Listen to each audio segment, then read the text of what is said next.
Before it was demons, and now it's snowflakes. Each step is crunching anew towards class, and the sound is satisfying. I'm a student again, and the campus is pure white as a result of recent snowstorms. The blanket of fluffy white stands in stark contrast to the brick red buildings. My bag weighs down on an already tired back. I'm 34, and it isn't too much to take. I'm not that tired, but I'm a little slower than the other snowflakes. Am I even a snowflake anymore? Or have I just become a part of the regular, faceless, jeans and hoodie megacluster that is Massachusetts and most of New England? They say that the symmetry of every snowflake is such that no two snowflakes are exactly alike. And you are like no other that has ever been, or ever will be. Even the genome of identical twins begin to diverge from the moment of conception. Long and complicated processes of chemistry become biology. Biology becomes self-replicating molecules. Self-replicating molecules become life. Life interacts with and is acted upon by the environment. They wrench and rip blood and bone, ice, brick, and stone. Whatever complex processes change things over time, all's eventual. And now I'm here, crunching my way to an exam. A partial threat to a mind that won't remember the rules. Remember when you couldn't use it at all? Your mind. When every carnal indulgence was sin, in collusion with demons attacking you from every angle, reducing your internal vernacular to a few repeated sentences that somehow thwarted the attack. It's called Obsessive-compulsive disorder, or pure O, and I'll never forget the rules of that. I suffered the constant cacophony of repeated intrusive rumination, but now it's gone. The exact words are lost to time. No, they're not. I just don't need them anymore. I sit and pass the time before the exam by looking over my notes and recalling the answers from memory. It's not long before my mind drifts elsewhere, to other things, and other times. I remember a young man with a stranglehold on life, so vibrant and thoughtful, whose only lament at the time was that his favorite musician had killed himself. Cut jeans, skateboards, and bleached white hair. Seems like forever ago. I don't remember it painfully anymore. I just remember. Do you believe the past exists as a tangible thing that can be gone to or relived? I can spin it so easily. He was naive, but happy. Sitting in the camp tabernacle awaiting this year's grace, he messes with the people he hasn't seen for a year. Back then, even though email actually did exist, the best way to get a hold of somebody, if you didn't have a computer or the internet, was to mail them letters. And after a few short months of being away from camp, well, you stopped getting letters, and people moved on with life. All of them were sitting in 50-year-old chairs that creaked and groaned at every movement. The altar in the front says I-N-R-I, and bears the offering plates. Behind the wooden stage, it looks rustic and ancient. As a centerpiece behind the pulpit, white Jesus keeps his watchful eyes on every face. It was one of those paintings that's eyes followed him wherever he moved. Remember, kids, I'm watching you masturbate. Have you kissed a girl yet? He hears from in front of him. High school is coming like a freight train, and we all feel so grown up. The clamor of voices echo to high ceilings, and he thinks he knows every voice in the room. Joey has long hair and lives in town. He's the only one of us that has a thin mustache. Amber's the daughter of the camp nurse, and she's wicked tall.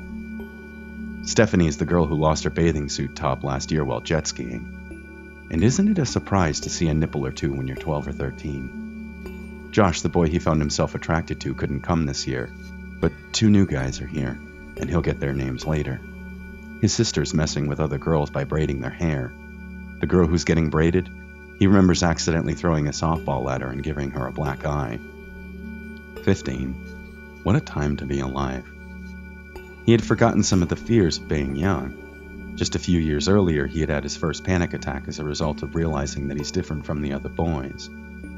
But he had only experienced infrequent pangs of discomfort since. A voice from over his shoulder says, "Addie, you've lost so much weight. You look good." He turns and she smiles with a mouthful of braces. They glint and it's as if her teeth were happy to see him. It's only Sunday, and he knows he's going to have a good time. A gathering of people he'll never forget. Grace is given, and they bow their heads, not thinking about Jesus, but about sneaking off and night swimming, cold waters, and their first cigarettes. Had their parents known that this week was more about first loves and moonlight swims, they might have thought better about the money spent and sent their children elsewhere to be educated about God. What they didn't know was that every camp is like this, Christian or not. Yes, some go away with the love of Jesus in their hearts, and their minor infractions against him they see as forgiven, completely. Belief is a powerful thing, so powerful that it can make the believer ignore infractions that have implications here on earth. They're all so happy to be here, with the knowledge that for a short time after they'll follow the rules set down by God. Then thereafter they'll just be kids again, laughing and jesting at the way things used to be. It's only Sunday, and in a few short days all of his thoughts will be irrevocably changed. With the exception of the occasional thought that Sun may explode or that the feelings he has towards other boys are different from others, there was no terror within him. But Wednesday was coming towards him through time, while bleached white hair, cut jeans, and nirvana would soon be forgotten, only to be replaced with dreams of refuge from his own mind. Funny how everything that can thrive in the mind of a young person can be so easily destroyed by a few philosophical and religious concepts. Carefree indignance and naivete lead to growth and learning. And is it right to blame his religion? No, not quite. The man he'll become looks back sometimes and wonders just how his life may have been if he hadn't been susceptible to obsessive-compulsive disorder. Also, he wonders in turn, if neither had been a part of his life, how things would have been. If not for religion, he may have become obsessed with something else, like collecting lawn gnomes and government conspiracies. Who knows? But for now, our young man had Wednesday to look forward to. And Wednesday changed everything. The first day is always trudging your suitcase into your cabin, unloading, meeting, shaking hands, and answering questions. Where are you from? What church do you go to? What kind of music do you like? Oh, that's not Christian. How naughty. All of this accompanied by the general malaise of knowing that there are certain rules to be followed, such as no swearing, drinking, pornography, and of course, music that isn't Christian. As everyone knew that this year a Baptist preacher would be the director of the camp, they believed in eternal torture in hell, and Advent Christians didn't. Advent Christians believed that if you didn't accept Christ before you died, you just died, and you didn't exist anymore. Or if by the time of Christ's return you hadn't accepted him as your Lord and Savior, your soul would be burned until it was gone, and that wasn't eternal torture.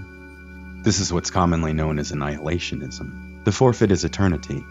The gift was your life, even though after you were gone you couldn't experience it.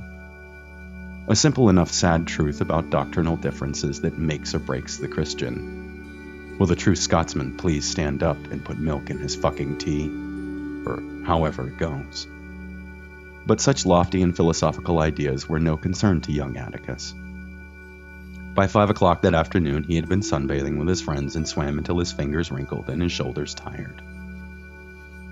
"Have you ever swam out to the island in the middle?" asked Joey. "Yeah, of course I have." "No, you haven't. There and back again is a mile.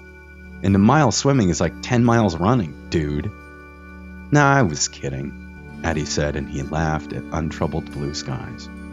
He laid there occasionally glancing here and there at his fellow campers, saying his hellos and goodbyes. Once the sun began to turn a shade of golden and then a shade of pink, and as everyone knows who comes here, you can tell the time by the shade of the sun. It was time for the nightly service. He donned a mother ironed shirt and a father pre-tied tie for the first time in a year, ready to be silent for an hour while a man in a black sport coat walked the stage back and forth, occasionally telling him a page number, which he turned to in a Bible with an uncracked spine. The lack of use is obvious with this one. All of the teens are now dressed like prom night, except that dancing and carnations and drinking was replaced by sitting still and swatting mosquitoes, while the old bald man, he droned on and on. Then there was supplication, adulation, and prayer. Night comes, and with it another gathering. The dining hall was brimming with people and food. Ice cream, cake, and coffee. He loved the coffee. It made him feel just a little bit older and a little bit wiser for drinking it. There was no elbow room to move in the throng of people. 4 generations of people trickled together like rain in puddles, sharing how they spent their year. Atticus, however thoughtful he may have appeared, was deep in thought about the problem of Kurt Cobain. Is he in hell? Is there a hell? Should I stop listening to his music? It isn't Christian at all. Ah, the mind of a teenager. A rough pat on the back and a hug from Grandpa later, he was shaken from his reverie. 2 bowls of ice cream in, and he knew this year's gossip. Beatrice with the braces who had spit on his cousin's shoe last year, she was no longer in love with him. She swears. Mandy with the long red hair listened to Pearl Jam and Metallica too, and she didn't think there was anything wrong with it. And with a peer's approval, well, that can mean everything sometimes. Joey wanted to go in the Marines and serve his country. With enough gossip and tongue clacking to bother a gaggle of geese ringing in his ears, he began to tire. It was time for nightly devotions and bedtime. Lights out at 9 p.m. What teenager wants to go to bed at 9 o'clock at night?